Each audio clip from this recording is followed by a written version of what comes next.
Jemi rikthyer në studio, jemi në transmetimin tonë të Weekend Lovers për të ndalur tek një temë shumë e ndjeshme përgjatë 2025-s, por jo vetëm.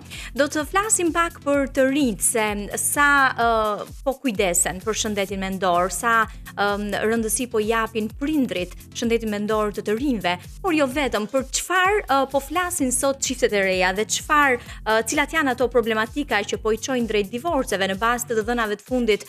Duket se divorcet janë shtuar në 2025, e duke qenë se jemi në fund të këtij viti, do të mundohemi të flasim pak për të gjitha këto që sapo përmenda. Në studio jam me një prej psikologëve që personalisht e kam shumë për zemër, është Tanisa Zaçi, të cilën e falenderoj që gjeti kohën të jetë me ne sot. Tanisa. Mirë se ju gjej, është kënaqësi. Përshëndetje, mirë se erdhe. Në fakt do doja ta nisja me një prej librave më të komentuar përgjatë 2025-s, siç është Brezi i Ankthit i Jonathan Haidt, i cili përshkruan realitetin si një krizë globale, por sa duam ta shohim të tillë këtë gjë. Ai flet për një gjenerat të rritur mes presionit, rrjeteve sociale, pasigurisë. Sa është reflektuar kjo tek të rinjt në Shqipëri përgjatë këtij viti? Është reflektuar mjaftueshëm, mjafton të shohim se çfarë ndodh nëpër shkollat tona. Dikur nëse ti kishe lajme për të rinjt, flitej për një koncert që kishte bërë një gjimnaz, për këto ndeshjet e volejboll, futboll që bëhej mes gjimnazeve, sot flasim për ndeshje me thika. Kështu që automatikisht në momentin që ka humbur marrëdhënia njerëzore, do të thotë që diçka e ka zëvendësuar. Libri i Haidt na tregon shumë qartë që kjo problematik nuk është vetëm e jona, sigurisht, por që sapo vjen dhe po bëhet më keq. Po, dhe a jemi të vetëdijshëm sa duhet për shëndetin mendor? Çfarë na tregoi ky libër është jo vetëm që nuk jemi të vetëdijshëm, por nuk jemi të vetëdijshëm as për problematikat që sjell. Jemi të lodhur emocionalisht, çfarë se shumë prindër kanë qenë të tronditur kur e kanë lexuar për një gjë që në fakt thuhet në çdo gjuhë të mundshme, sa herë flitet për rrjetet sociale, tregohet se sa e rëndë është. Por ndoshta kur gjëja merr atë sensin shkencor, njerëzit fillojnë të besojnë pak më shumë. Po, sepse ky libër flet me shkenca, me prova, me fakte, me protagonist, me eksperimente, me protagonist të cilët kanë treguar përvojat e tyre, dhe kjo na bëri që të reflektojmë dhe në një farë mënyre të kthejmë syt nga vetja, nga fëmijët. Po nuk e di se sa ja kanë arritur prindrit shqiptar sa i përket kësaj sfere. Është pak e vështirë për ta matur. Unë mendoj që prindrit shqiptar kanë ende një ndjesi të prindërve të dikurshëm, pra janë ende prezent, por nga ana tjetër të rinjtë e sotëm, pra brezi që po bëhet, po prindëron, janë duke u munduar t'i bëjnë të gjitha me një herë. Pra duan të bëjnë dhe karrierën, duan të rrisin dhe fëmijën, duan të jenë dhe prindër të mirë, po duan të jenë dhe të lirë për veten e tyre. Dhe dikush duhet ju a thotë që si bën dot të gjitha. Okej. Cilat janë disa prej shenjave më të dallueshme të depresionit tek të rinjt, me të cilët ndoshta edhe i hasur gjatë punës? Mungesa e komunikimit është e para. Nëse fëmia nuk po të flet, do të thotë që diçka nuk shkon me të. Nëse fëmia nuk po të flet, do të thotë që diçka e ke bërë gabim rrugës derisa ai s'po i ndan gjërat me ty. Pastaj janë shumë gjëra të tjera, është mënyra se si vishet, si qëndron. Zakonisht fëmijët që janë duke vuajtur i ke përgjithsisht me kokën ulur dhe duket sikur shohin gjithkohës në tokë ose në rastin ton shohin në telefon. Por nëse ti pyet një fëmia do zgjedhë gjithmonë kohën me njeriu përpara telefonit. Nuk ka rëndësi çfarë moshe është, dhe një adoleshent do preferonte shumë të rri me njerëz. Arsyeja pse ata rrin telefon është sepse atje kanë pseudo njerëz, sepse janë të gjithë të fshehur pas ekraneve. Kështu që prandaj dhe zgjedhin telefonin. Është një perceptim apo mendoj se Shqipëria është pak më e lidhur me sa i përket familjes, sa i përket brezave me njëri tjetrin në krahasim me vendet e tjera? Për fat të keq në këtë moment duhet të them që është një perceptim. Se sa më shumë të punosh me të rinjt edhe me njerëzit që e kërkojnë ndihmën, aq më shumë kupton që kjo ka filluar të jetë thjesht një vegim në kokën tonë, se të gjithë po shpërndahen. Siç është kjo ndjesia për t'ikur gjithmonë më shumë nga Shqipëria, është ndjesia për t'ikur gjithnjë më shumë nga koncepti i familjes siç e kemi njohur ne, dhe siç e kemi ndërtuar ne në kokën tonë. Të rinjtë e sotëm kanë një tendencë të ikin sa më shpejt, prindrit e rinj mundohen që fëmijët të rrisin o me dato ose të çojnë në kopsht e herët, pra nuk është më ajo prezenca e gjyshurve që ka qenë dikur, se një pjesë shumë e mirë e gjyshurve vazhdojnë punojnë edhe kur dalin në pension. Pra, janë të gjitha gjërat të lidhura bashkë që sjellin pastaj dhe ftohje. Dhe një pjesë shumë e mirë e gjyshurve nuk kanë mundësi të shohin fëmijët përveç se nga një ekran telefon. Po, e vërtet. Dhe pjesa tjetër është që fëmijët ata që janë në emigrim nuk kanë më atë lidhjen edhe dashurinë me prindrit që jetojnë vetëm këtu, pavarësisht gjitha plotësimit të kushteve dhe nevojave, mungesa e dashurisë mes tyre sjell edhe vetminë, që është le të themi një prej gjërave më të rrezikshme në ditët e sotme. Jam shumë dakord, por nga ana tjetër duhet të zgjedhin dhe pak veten. Se shumë shpesh duke mbajtur gjithë kokën pas për çfarë mund të bësh për të tjerët. Unë mendoj që kjo është nga gjërat që ne na mungon më shumë si popull, qoftë brezit të mëparshëm, qoftë ne apo në mënyrën si rritemi, është mungesa e përgjegjësisë për veten. Pra ne bëjmë fëmijë dhe mendojmë që kur ne të plakemi do na mbaj fëmia. Nuk mendojmë si të krijojmë një jetë sa më të rehatshme që fëmijës të mos i duhet të na mbajë. Po, dhe vazhdon të jetë shumë prezente ky mentalitet edhe në ditët e sotme, edhe në 2025. Të kam bërë do më mbash. Po, është e vërtet. Do doja të ndalesha pak tek përballja me emocionet, me luhatjen e emocioneve. Si ka ndryshuar brez pas brezi? Po, minimalisht nuk kam një komunikim mes miqve, apo nuk ka ca gjëra që zgjidheshin pa që nevoja të bëheshin të mëdhaja.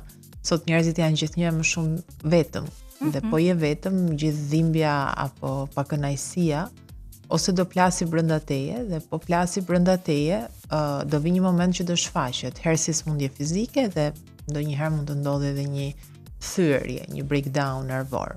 Po, besoj një prej gjërave më thelbësore që trajton edhe libri Brezi i Ankthit është prezenca në rrjetet sociale të rinjve dhe krahasimi me njëri tjetrin që krijon këto pasiguri të mëdha.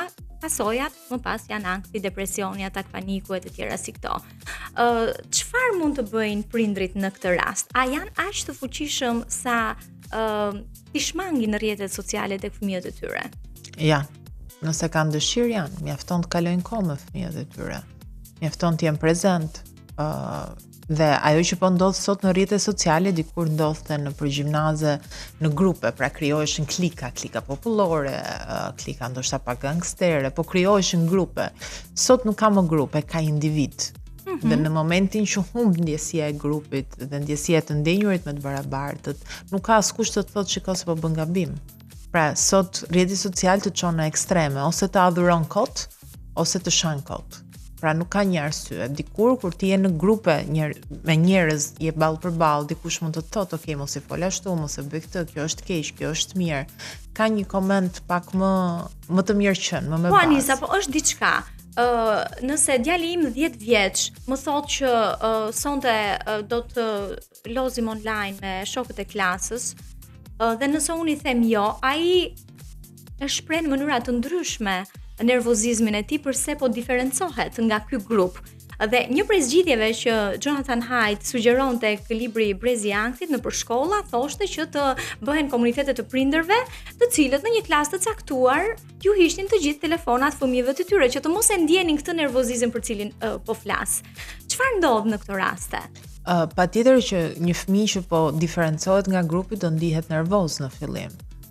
E para. E dyta, ajo që prindërit bëjnë duke i lejuar fëmijët të rinë telefon, është fitojnë kohë për veten e tyre, nuk po bëjnë për fëmijët këtë gjë. Dhe nëse meraku është që unë dua që fëmia im të kaloj kohë me shokët e klasës, me ata me të cilët po luan online, se nëse janë shok klase jetojnë në njëjtin vend, unë i marr prindin dhe i them a mund të sillni fëmijët do i mbledh te shtëpia ime dhe të luajnë këtu. Okay. Sepse sidomos tek djemt loja është shumë e rëndësishme. Vajzat kanë një formë tjetër loje, vajzat zakonisht flasin, tregojnë, djemt duan të luajnë, duan gjithmonë një lojë, duan një PlayStation, diçka. Dhe dikur luheshin, mblidheshin 3-4 çuna tek një shtëpi dhe luanin me radhë. Tani luajnë online, që prapë është më mirë se sa thjesht të qëndruarit në telefon, se të paktën ka një lloj komunikimi. Por është shumë e bukur kur një prind e merr përsipër që ti mbledhi këtë fëmijë. Do thuash ti prindërit janë të lodhur, e di, po prindërimi është pjesë e rëndësishme e jetës. Po, loja online sugjerohej edhe sa i përket librit brezi i ankthit, por aty rregullat i ka caktuar dikush, ndërsa loja me njëri tjetrin ju jep atyre përgjegjësinë për të vendosur vendim, për të marrë vetë vendime dhe për të vendosur vetë rregulla, dhe kjo është një përfitim që ata mund të kenë. Kjo është dilema e madhe, besoj që do të mbetet një sfidë. Unë nuk mendoj që është më shumë dilemë se sa është përpjekje, sepse patjetër çdo prind ka dëshirë që fëmia vet të ketë të gjitha të mirat. Dhe një nga gjërat që po bëjnë gabim prindrit sot është që duke u munduar që fëmijëve të tyre mos t'ju mungojë asgjë, po i japin gjithçka. Dhe duke i dhënë gjithçka, ata nuk po provojnë asgjë. Nuk din të përpiqen, nuk din të lodhen, nuk din të luftojnë për diçka. Për të shkuar pak nga ky brezi i të rinjve, të cilët janë duke u përballur me gjithë këto të reja që teknologjia sjell, jo çdo ditë, po besoj çdo orë, do të ndalemi pak tek çiftet e reja, të cilët sot duken apo jo, më të brishta emocionalisht. Janë më të brishta emocionalisht. Përse? Se luftojnë më pak, sepse janë shumë individual, janë shumë të bindur që jeta bëhet dhe vetëm, nuk ke nevojë domosdoshmërisht për dikë. Po të dëgjosh gjyshërit tanë, ata thonë përgjithsisht fjalinë që nuk rrihet vetëm, jeta është e gjatë, nuk kalohet vetëm. E të rinjtë e sotëm në fundit 20-tave, fillimit 30-tave apo më vonë, edhe fundit 30-tave, pretendojnë që jetën mund ta bëjnë vetëm. Dhe kur ti mendon që ti je krejt i fortë vetëm, nuk mundohesh që të forcosh çiftin. Cilat janë problematika që sjellin më së shumti çiftet kur vinë në terapi? A është rritur njëherë kërkesa për terapi në çift, se edhe kjo është një temë më vete? Rritet kërkesa për terapi në çift, sepse shumë prej vajzave dhe djemve që vinë, kur sjellin problematikat kanë të bëjnë shumë me marrëdhëniet. Ka një ndryshim mes gjinive. Vajzat mund të vinë në terapi për të kërkuar ndihmë për veten e tyre në mënyrën që të ndihmojnë dhe raportin. Djemt, nëse ndihen mirë në raportin e tyre, partnerja e tyre zakonisht ju azëvendëson në shumë thonjza terapin. Pra, e kanë më të nevojshme afrimitetin në çift se sa vajzat. Unë e them gjithmonë, sekretet më të mëdha të një burri zakonisht i di një grua. Sekretet më të mëdha të një gruaje i di gjithmonë një grua tjetër, që mund të jetë shoqja ngushtë, motra, mami, por është e tillë balanca, dhe si e tillë, për burrat është shumë e nevojshme një raport i shëndetshëm nga të gjitha anët, që nëse humb kjo gjëja që ata po kërkojnë, afrimiteti etj, shumë shpesh ndodh tradhtia, ndodhin problematika të kësaj natyre. Po ato që kanë qenë problematika dikur vazhdojnë të jenë dhe sot. Thjesht mënyra si shfaqen dhe lufta që bëhet është shumë e vogël. Ekonomia, tradhtia, të gjitha këto që kanë qenë gjithmonë, por sot është bërë shumë e hapur tradhtia e gjithëve palëve. Është kthyer në këngën e Malumës, Felices los Cuatro, secili ka dikë tjetër dhe ndërkohë vazhdojnë dhe bashkë. Vazhdojnë dhe është si një marrëdhënie e shqyer. E shqyer, por se të hapur e quajnë ata, po të shqyer më duket mua. Po, e vërtet, po është kthyer në një trend. Kam frikë ta quaj kështu, por gjasat janë që po. Okej. A mendon se komunikimi është një prej çështjeve që çon deri këtu? Mungesa e tij? Mendoj përtesa mbi të gjitha. Komunikimi kërkon mund, dhe mbi të gjitha komunikimi kërkon veprim pas. Pra nuk mjafton që ne të flasim, është çfarë do bëjmë pasi kemi folur. Dhe shumë shpesh ne flasim, e mbyllim aty dhe vazhdojmë sikur se kemi bërë këtë bisedë fare dhe gjërat përsëriten. Dhe derisa njëra nga palët ose të dy palët lodhen. Çfarë i mban bashkë këto çifte që vazhdojnë? Përtesa. Mendoj që ne jemi bërë shumë dembel. Jemi bërë dembel në zgjidhjen e gjërave, jemi bërë dembel në kërkimin e gjërave të cilat kërkojnë mund. Marrëdhëniet romantike, marrëdhëniet në përgjithësi, po mbi të gjitha ato në çift, janë një punë 24 orë. Nuk është thjesht qef. Pra, nëse ti do që një marrëdhënie të funksionojë, ti duhet të punosh shumë fort për këtë marrëdhënie. Kush bën më shumë? Këtë nuk ta them dot. Goca do donin shumë që të thoja të bëjmë vajzat dhe gratë, por nuk e mendoj kështu. Unë mendoj që në çdo çift është ndryshe dhe unë mendoj që të dy palët përpiqen në formën e tyre. Shumë shpesh ajo që burrat bëjnë është e palexueshme nëpër libra, sepse burrat zakonisht blejnë dhurata, mundohen që të rehatojnë pjesën ekonomike, por ajo që vajza do është më shumë bisedë, më shumë fjalë bukura, më shumë lule. Dhe kjo mungesa e gjuhës së njëjtë sjell që shumë shpesh problematikat pastaj të zgjaten në kohë sepse nuk dëgjojnë njëri tjetrin. Kështu që nuk di të them kush bën më shumë, po di të them që të dy palët vuajnë shumë. Vuajnë. Nuk mund të bësh një diferencim se kush vuan më shumë me që nuk më the se kush bën më shumë. Këtë mund ta them. Po. Unë mendoj që burrat vuajnë më shumë se gratë. Vërtet? Po, unë jam me parimin e Lezgush Poradecit. Ai ka një varg që thot për dashurinë o Zot që shemb një burr, që se pa të ndjerë do të gruaja kurr.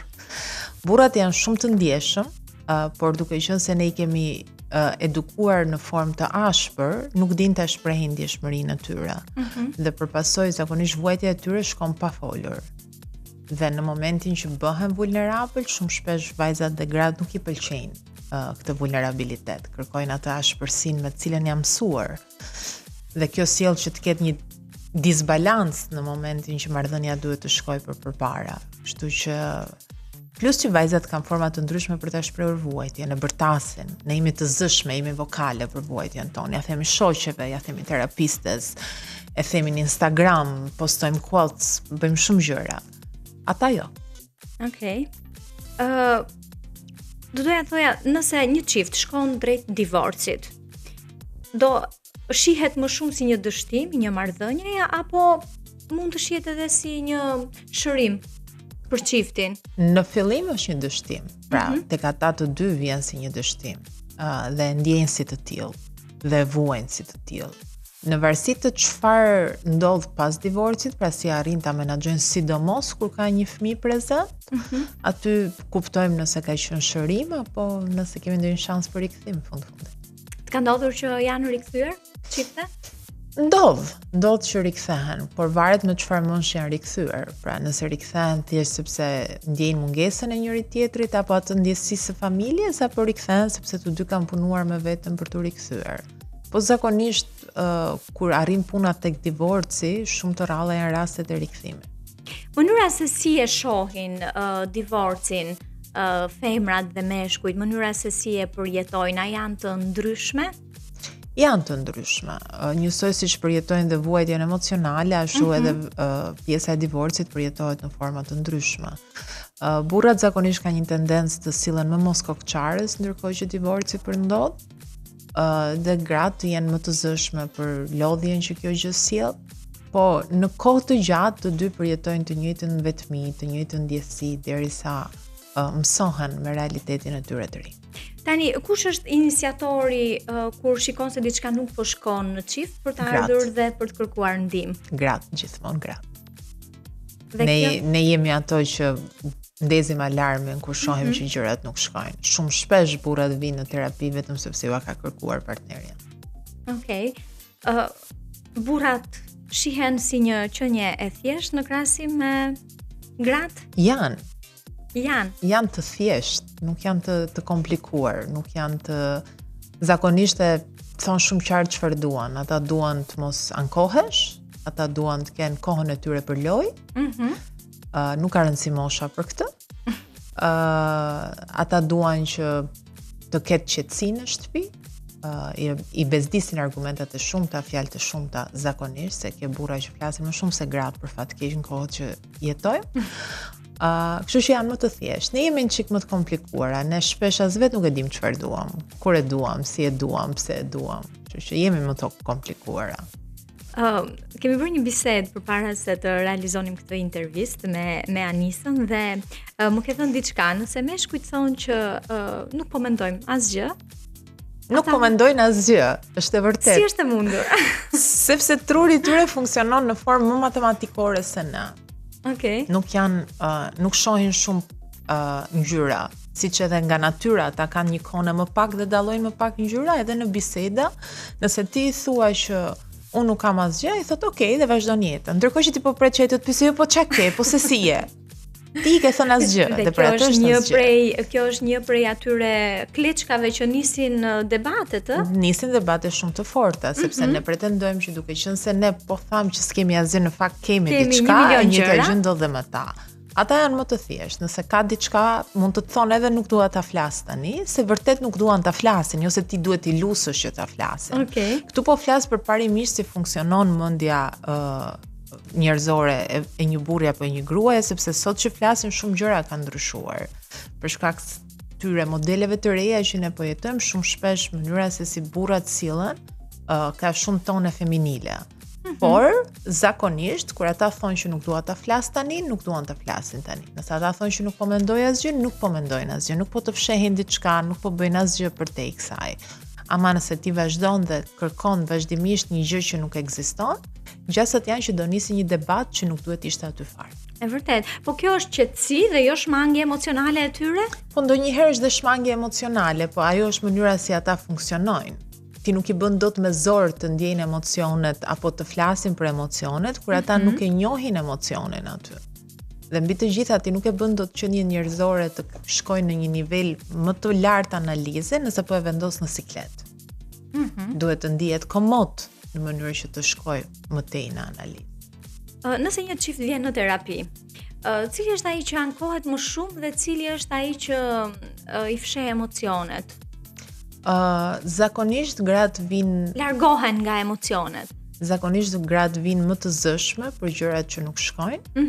Çfarë un kam kuptuar nga eksperienca ime, shumë shpesh nuk e dëgjojnë partnerin e tyre, pra ndërkohë që ai po flet, ato reagojnë me një herë pa e dëgjuar deri në fund çfarë po thotë, edhe kjo është një nga problematikat më të mëdha.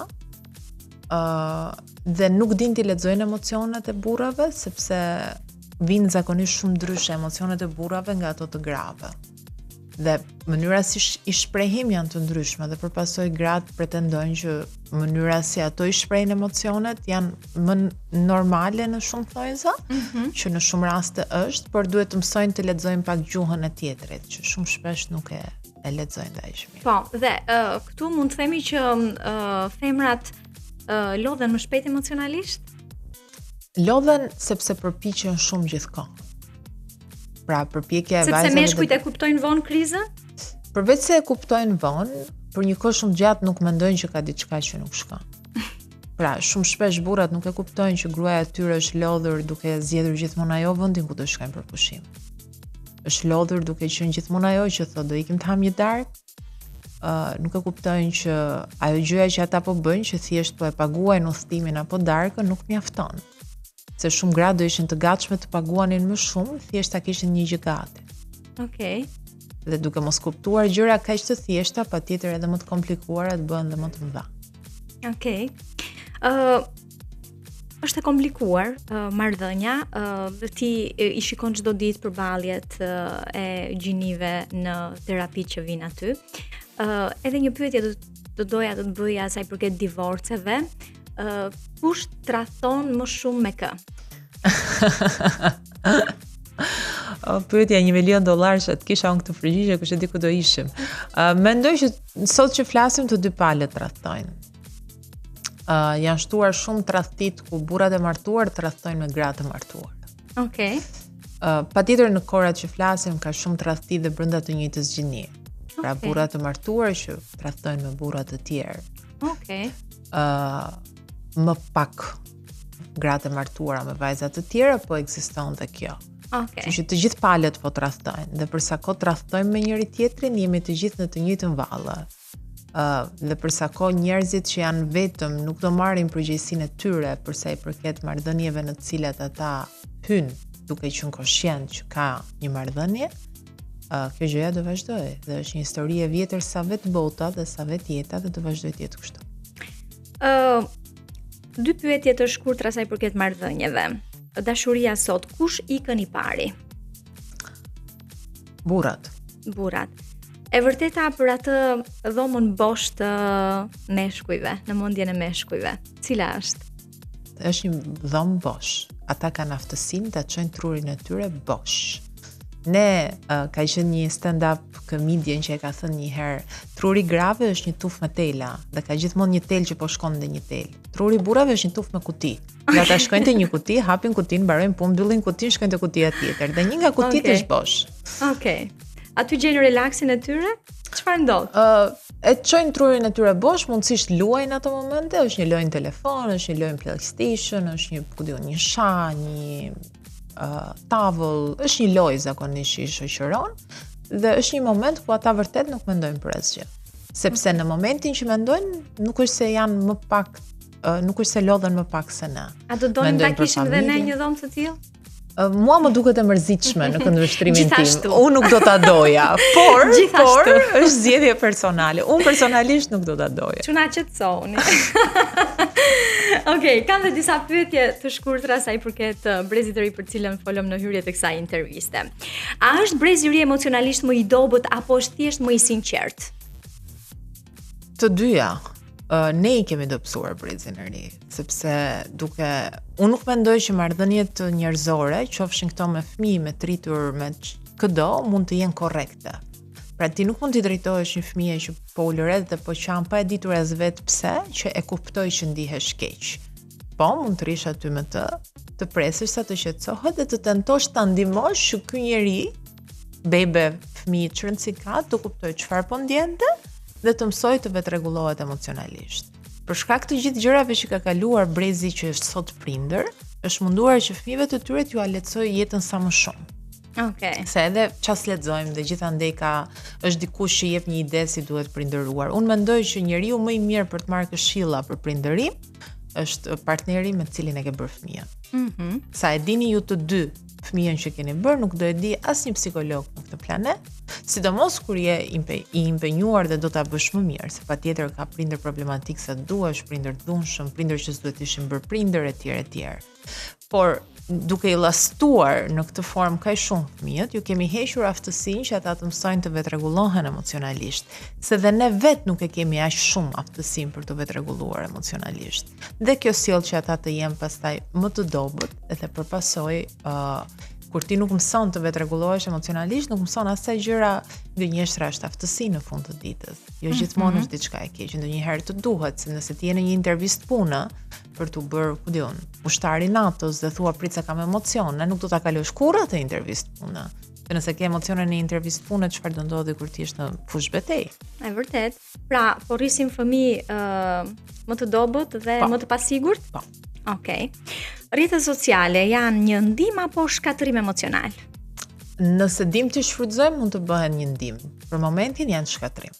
Okej. Divorci është dështim apo guxim? Të dyja.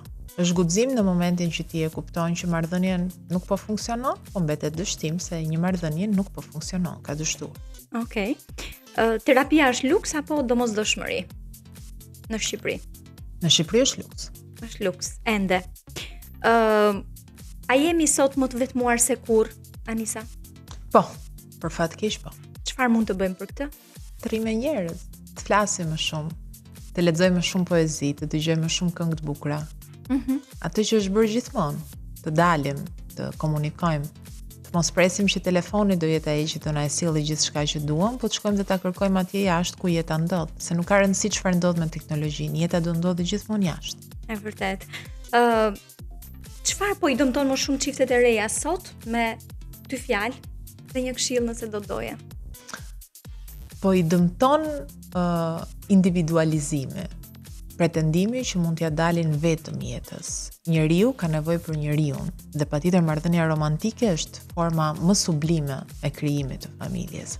Familja fillon nga çifti, nuk fillon nga fëmia. Fëmia e zgjeron familjen, familjen e fillon çifti. Në momentin që një çift vendos që do kalojnë kohë me njëri tjetrin, do i dedikojnë jetë njëri tjetrit, ai personi përballë duhet të jetë personi më i rëndësishëm në botë pas vetes së tyre. Pastaj vjen gjithçka tjetër.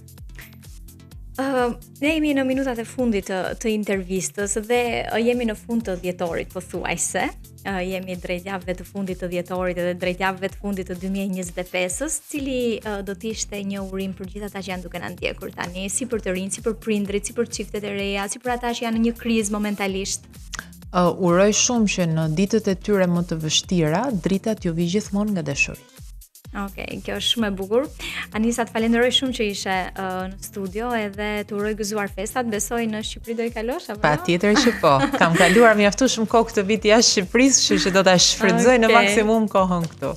Edhe uroj që të vinë sa më shumë, sidomos çifte në krizë për terapi, se ndonjëherë është zgjidhje. Edhe uroj të mos jetë luks.